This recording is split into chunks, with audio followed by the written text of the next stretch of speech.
أعوذ بالله من الشيطان الرجيم بسم الله الرحمن الرحيم. Dear student, Assalamu alaikum wa rahmatullahi wa barakatuhu.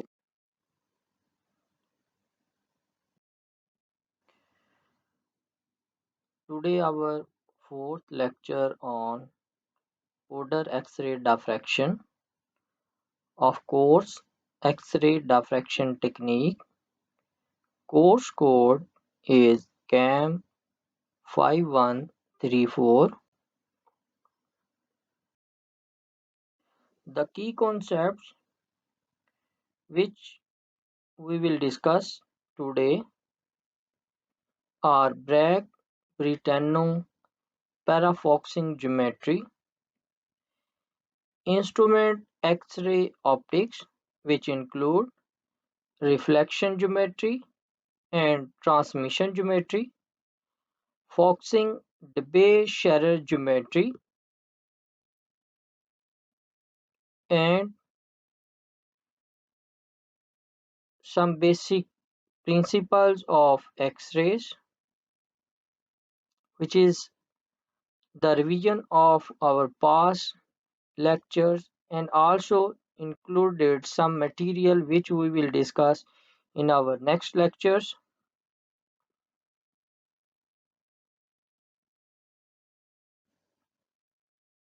Now, most of our powder diffractometers use the Bragg-Brentano parafoxing geometry. A point detector and sample are moved so that the detector is always at 2 theta and the sample surface is always at Q to the incident X-ray beam. In the parafoxing arrangement, the incident and diffracted beam slits move on a circle that is centered on the sample. Divergent X-rays from the source hit the sample at different points on its surface. During the diffraction process, the X-rays are refocused at the detector slit. This arrangement provides the best combination of intensity, peak shape, and angular resolution for the widest number of samples. This is the geometric arrangement of the Bragg-Brentano diffractometer. F is the X-ray source, DS the incident beam divergence limiting slit, SS1 and SS2 represent the solar slit assembly, and this is the sample. RS the diffracted beam receiving slit, C the monochromator crystal, and AS the anti-scattering slit. Now we will discuss in detail instrument X-ray optics. First of all, we say reflection geometry. The earliest flat plate diffractometer had poor intensities and peak width due to lack of foxing. By contrast, the modern flat plate diffractometer has both good peak intensities and excellent resolution due to foxing of the diffracted beam. This reflection geometry, in which the divergent and diffracted beams are focused at a fixed radius from the sample position, is commonly referred to as Bragg-Brentano geometry.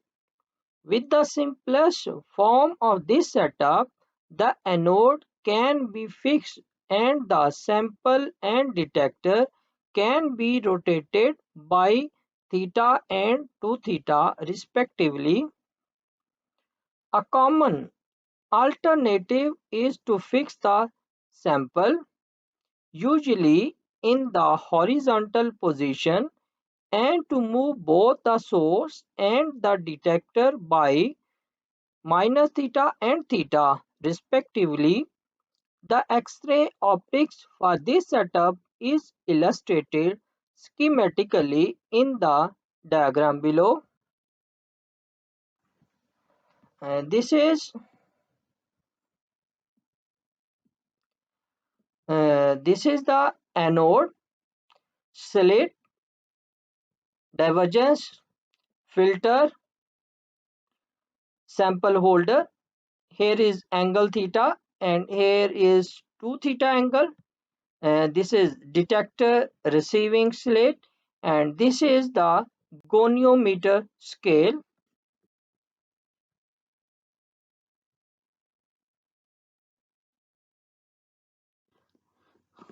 The dotted circle centered on the sample position in these figures represent the goniometer circle on which the divergent source X-rays are focused by diffraction from the flat plate sample. Strictly speaking, true focusing only occurs when the sample plate has a curved or hemispherical, if rotated, surface. However, given that the footprint of the beam on the sample plate is considerably smaller than the radius of the focusing circle, then the flat plate approximation works extremely well. This can be seen in the later figures. Monochromators also have a monochromatous circle associated with them, but in this case, the monochromators can be curved to ensure true focusing. The tube is aligned so that the beam divergent on the sample is that angle to the anode surface, which is typically about 6 degree, and the divergence of the beam is controlled by one or more slits after the surface. In the absence of pre or post sample monochromator, an appropriate filter should be inserted after the X-ray source as shown. The illumination of the sample by the X-ray beam is proportional to cos theta and does not extend over the whole sample except at very low scattering angles. In order to get a good powder average, the sample is usually spun about an axis normal to the flat plate. The divergence of the beam can be controlled by one or more slits positioned after the source. A typical X-ray slit is shown in the photograph below. The size of the slit being quoted in degrees. In this instance, though, sometimes they are given, for example, in millimeters.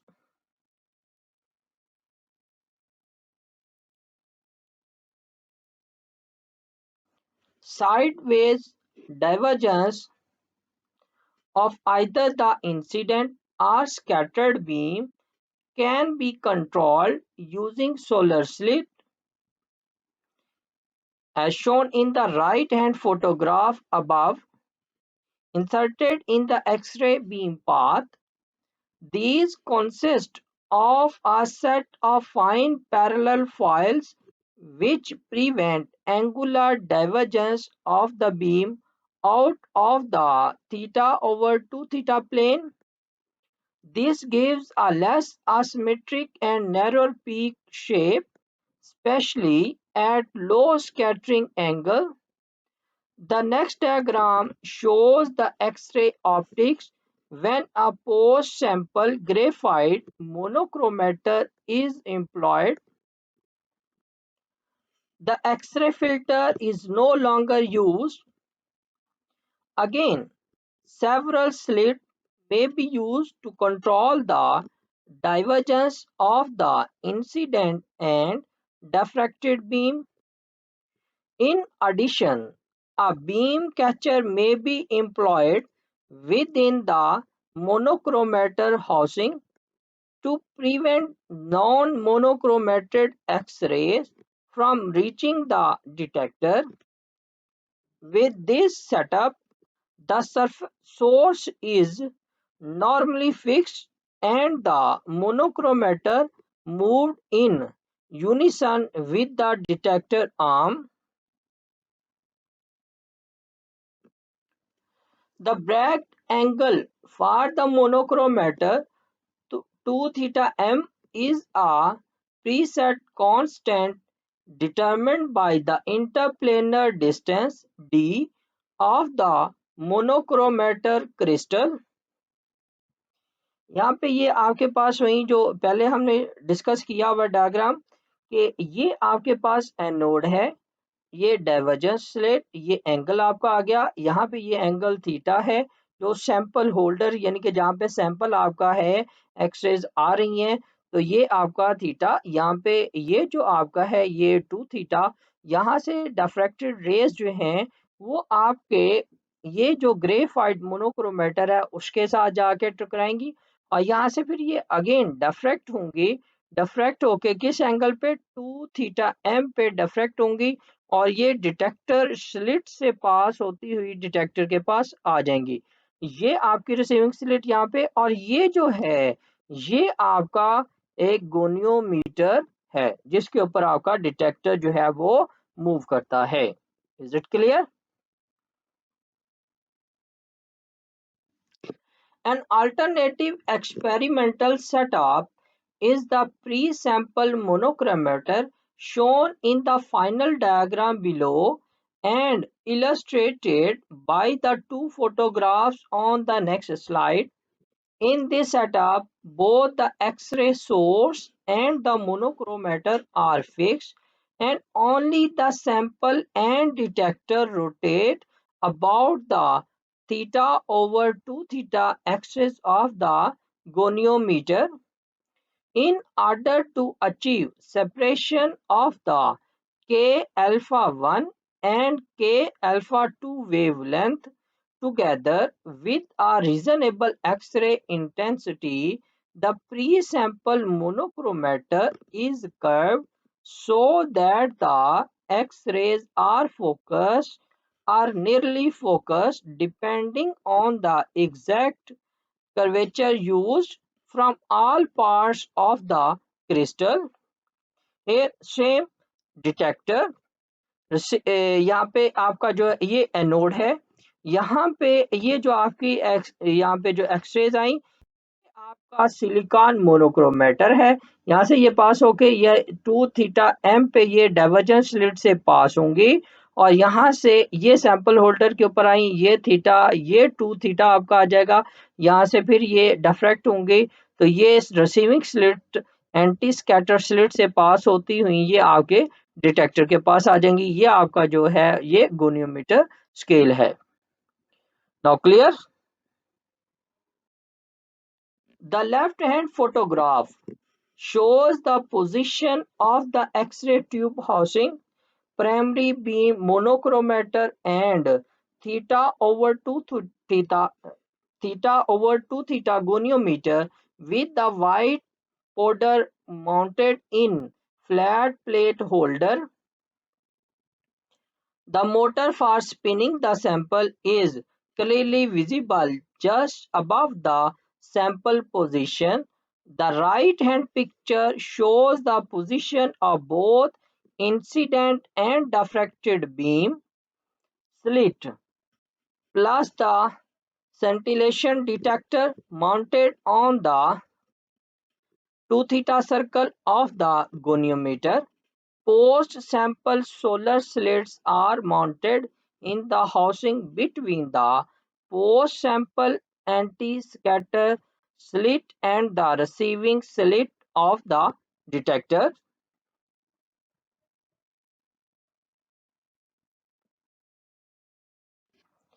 Now we will discuss transmission geometry. The Debye camera shown in the photograph used to be one of the most common instruments for obtaining powder diffraction data from a sample in transmission geometry. The camera is discussed here because much of the early data which form the JCPDS database were obtained with this type of instrument. The camera was built in a variety of sizes, the most popular having a radius of 180 by pi, main 57.295 millimeter.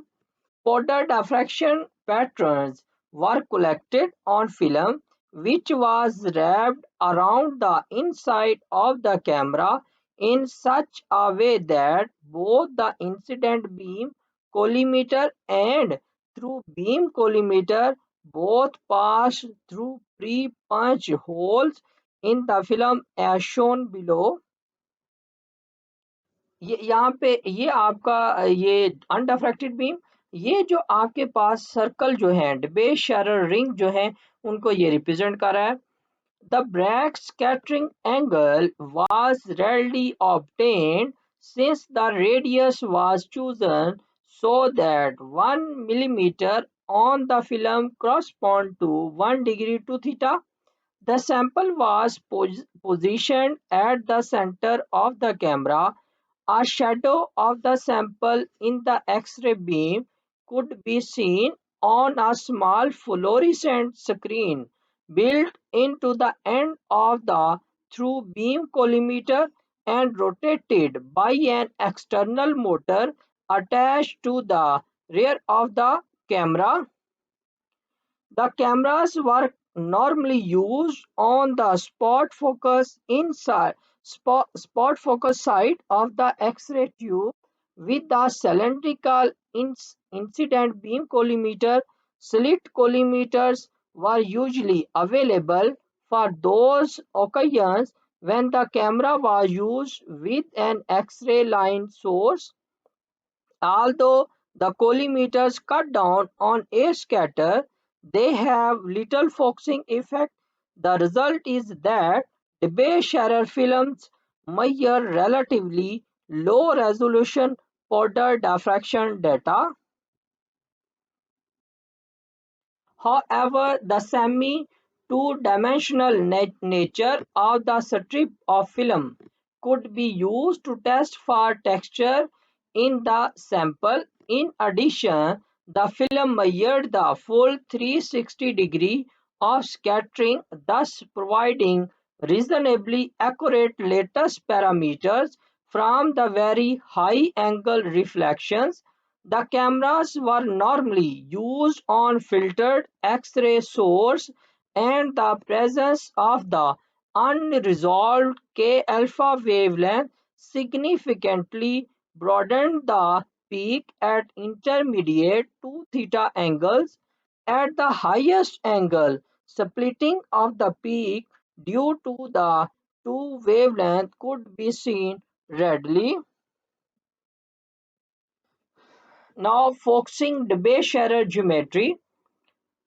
The transmission geometry of the Debye camera discussed above can be considerably improved with the introduction of a focusing narrowband pass monochromator as shown in the diagram below. Here anode, ये आपका anode, यहाँ से आपकी X-rays आई, ये आपका angle है, ये यहाँ पे कर्व सिलिकॉन मोनोक्रोमेटर के साथ वो डिफ्रैक्ट हुई, और ये यहाँ पे आपका जो है वो सैंपल के साथ टकराई, और ये यहाँ पे आपके पास क्या है, बीम स्टॉप यूज किया गया है। यहाँ से ये डिफ्रैक्ट होने के बाद ये 2 थीटा एंगल पे ये डिटेक्टर से हम इसको मॉनिटर कर लेंगे। यहाँ पे फिर आपका जो एंगल है वो 2 थीटा m है। The divergent beam from the X-ray anode is focused using a curved silicon monochromator not onto the cylindrical sample but beyond onto the 2 theta measuring circles of the detector. As with the equivalent Bragg-Britten geometry, the angle is optimized at about 6 degrees, and the monochromator Bragg angle is calculated according to the d-spacing of say 1 silicon. With this geometry, diffraction peak width of 0.1 degree or better are easily obtained. An experimental setup for this geometry is illustrated in the photograph. The horizontal X-ray tube is visible far right, and a small PSD detector is seen on the far left.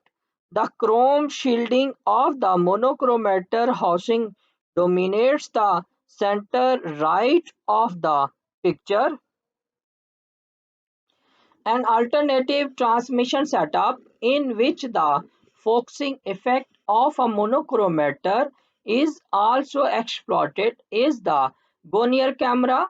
This film-based camera employs thin flat samples in transmission geometry, and very high resolution powder pattern may be measured with it.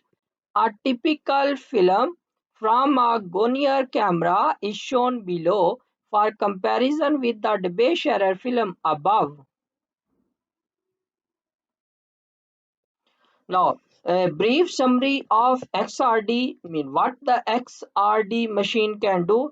इसके अंदर हम जितना पीछे हमने पढ़ा हुआ है उसकी कुछ समरी देखेंगे, और कुछ पॉइंट्स हम इसके अंदर वो देखेंगे जो हमने अपने इनकमिंग लेक्चर्स के अंदर डिटेल के साथ देखने हैं।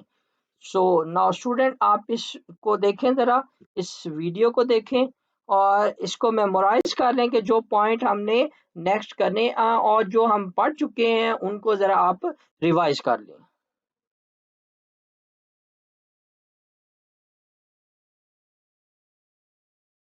Dear student, if you have any question, you can send me your question 24/7 at my email ID maslamchemist@hotmail.com.